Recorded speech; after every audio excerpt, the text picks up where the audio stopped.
Welcome back, folks, to FlashPoint Weekend Update. So for this week, the biggest news was the release of the 9.18 patch on the North American server, and it blew up. So a lot of players are complaining about this patch, a lot of players are praising Wargaming for this patch. So basically, it's a shitstorm, arguing back and forth on the YouTube comment section, the Twitters, the Facebook, or the forum threads about this patch.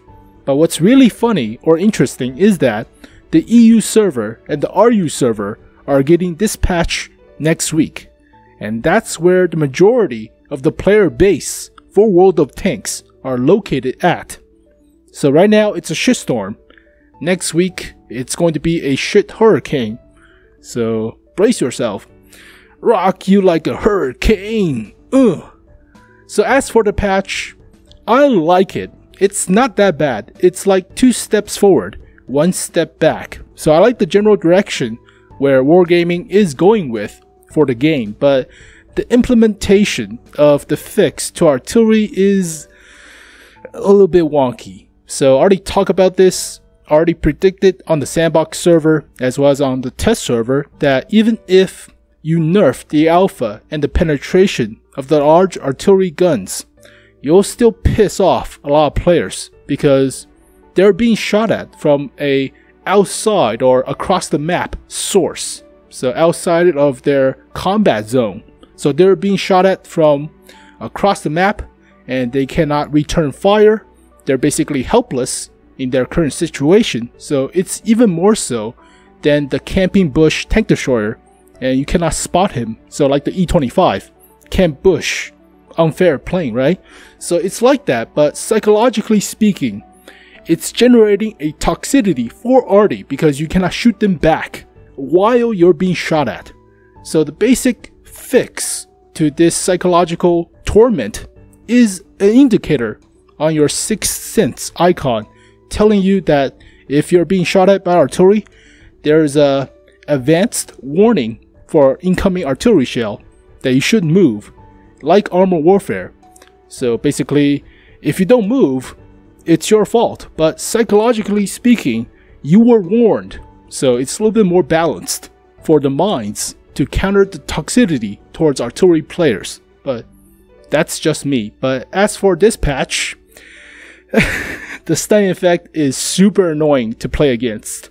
It's like playing against a slow burn, a dip into lava, agonizing pain than being shot at from the old artillery. Yeah, from the old artillery, it's like a lot of your health, but if you play well, you can actually dodge a lot of the shots by hiding behind cover. Now it's like splash in front of you, 10 meters in front of you, and you get stunned. You have like 50% longer reload and crappier accuracy just from that splash. And you have no damage being dealt for your vehicle, but you're super slow now to react. So, oh boy, the stun effect, like I predicted on the sandbox server, like I predicted on the test server, still pretty annoying. So pause this video right now to take a look at the playstyle tips for Arty in this patch. So personal missions for artillery is a lot easier, and I would recommend trying the stock guns on high tier artilleries because the better rate of fire. So you give up the explosion radius and the alpha and the penetration as well as the shock and awe of the large caliber guns for the rate of fire and better accuracy, better aim time. So you want to have more opportunities of dishing out adjustable targets, so with a better rate of fire. So I do recommend the stock guns, or at least give them a try. So that's what I found out, but here are some counter artillery playstyle tips. So basically, don't clusterfuck. It's the simplest. So artilleries are based on stunning a lot of players with one shot. So don't go greedy at a choke point for all the damage. For example, on Sand River or something for the little hill in the middle. If you all clusterfuck right there, one artillery shell stuns a whole lot of you. And usually there are like 3 artilleries on the enemy team. So they'll chain stun, chain artillery shell at that hill. Oh god, it's a nightmare. So don't clusterfuck and try not to underestimate artillery. they can still shotgun you at close range. It still hurts a bunch, even for light tanks or mediums. So try not to be too bold. But that's my opinion about 9.18. So 2 steps forward, 1 step back. It's progress, but whatever.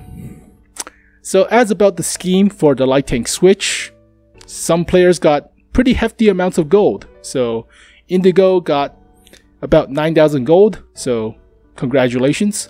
Lord Awesome got about 30,000, so I'm jelly. But here you can see that I only got 3,000 because I pushed out, so it's like trying to rob somebody and just like, oh, moral dilemma, only steal like a quarter or a dollar and you run away.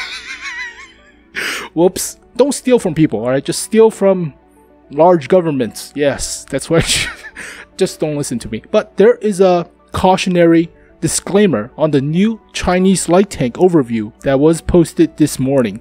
So on the previous French or American or Russian light tank overview, they didn't have this disclaimer. So it shows you that these rules aren't final and might subject to change upon release.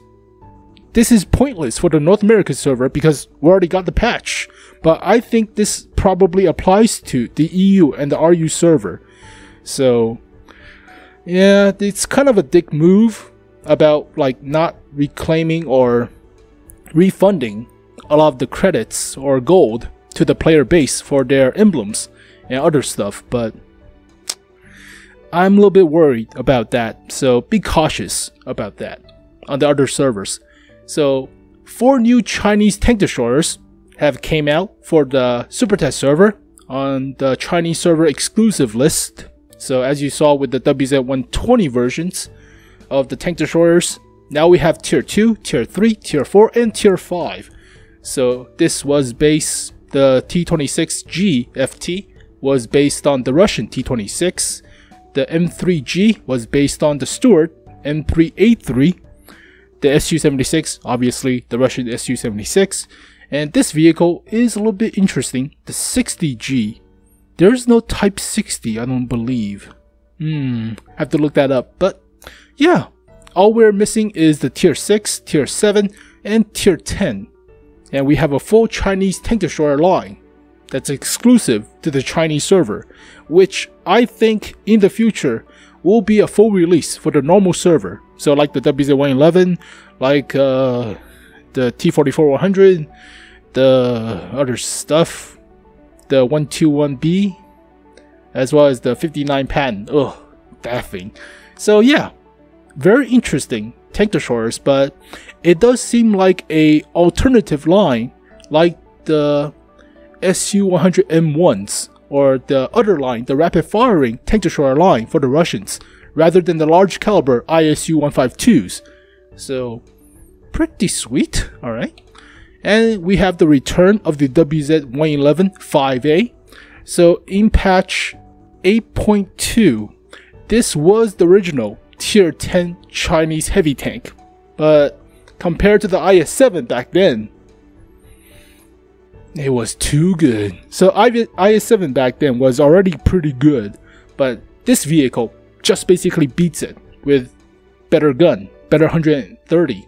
So yeah, it was too OP. It got replaced by the 113, so that was the history of this vehicle. But now we see this vehicle on the Super Test server, returning with 300mm of turret armor and 140 for the hull. So I still think there's the cupola weak spots on top of the turret, but this gun, the 130, reloads at 9.9 seconds. Ooh, and it deals about 500 alpha, similar to the IS-7's gun, the 130, but 9.9 seconds of reload, that's like 9 seconds with the rammer. That's like 6.2 seconds, 6.3 seconds, or 6.3 rounds per minute. So basically you have about 3,200 DPM with a heavy tank at tier 10. Pretty crazy. So yeah, we'll see how this tanks go, but these tanks, the Chinese tank destroyers as well as the WZ-111 5A, but oh well, please don't be Chinese server exclusive, please. Now, there was a fake French second heavy tank line leaked earlier this week, but I mean, I was super skeptical because they said that the modules were leaked on the servers, the different servers, the super test server as well as the sandbox, but I checked, did not find anything out of the ordinary, and we have a screenshot of the tech tree, but I presume it's photoshopped, so yeah, didn't trust it because originally we had the AMX65T as well as the Char 50TB that was on the 7.2, 7.5 test server or patch or some sort of review video. I believe it was a long time ago, so it would be logical to have these vehicles first rather than a new list of tanks that's not already in there. So I don't see the AMX65T or the Char 50TB. So some of these vehicles are multi-turreted, so it does require multi-turret support. So I was highly skeptical of this leak source. So turns out it was fake. So did not believe it, but always make sure that you have at least a picture of the vehicle coming out. So for example, the WZ-111 5A, this turret is not on the WZ-111 1-4, doesn't have the toolbox. So I checked, there's no toolbox right here. So it's somewhat of a new turret at least. So could be possible, but we have the official VK page, which is the Russian Facebook page, releasing this data sheet of the super test server for the WZ-111 5A. So it's confirmed rather than a, this page, but whatever, small stuff. And here is the funnies to finish up this week. So this is World of Tanks Blitz. Psych, it's not. This is Armor Warfare's new UI for 0.20 update. So basically, it looks a lot like World of Tanks. So World of Armor Warfare. I mean, they changed directional facilitator or development team. So Obsidian is no longer developing Armor Warfare, and it probably goes towards mail.ru, whatever. So yeah, they want to exactly copy World of Tanks UIs and mostly playstyle. I don't know, whatever, but I don't know how to facepalm or laugh out loud. So I mean, some things you should copy, you should cover. Like, imitation is the most sincere form of flattery, but you should at least, do something a little bit different. I mean, some things could be like copied. For example, Armor Warfare's indicator system, where artillery as well as the map ping for enemy artillery shell for your allies to counter battery fire, as well as the indicator location popping up thing. I like that. You should copy that, but Wargaming does not want to copy that, so we get stun effect for artillery shells, which is hilarious. So that's it for this week, but thank you guys for watching this video. Hopefully you guys enjoyed it. That's April 21st, 2017, and I'll see you guys next time. Peace.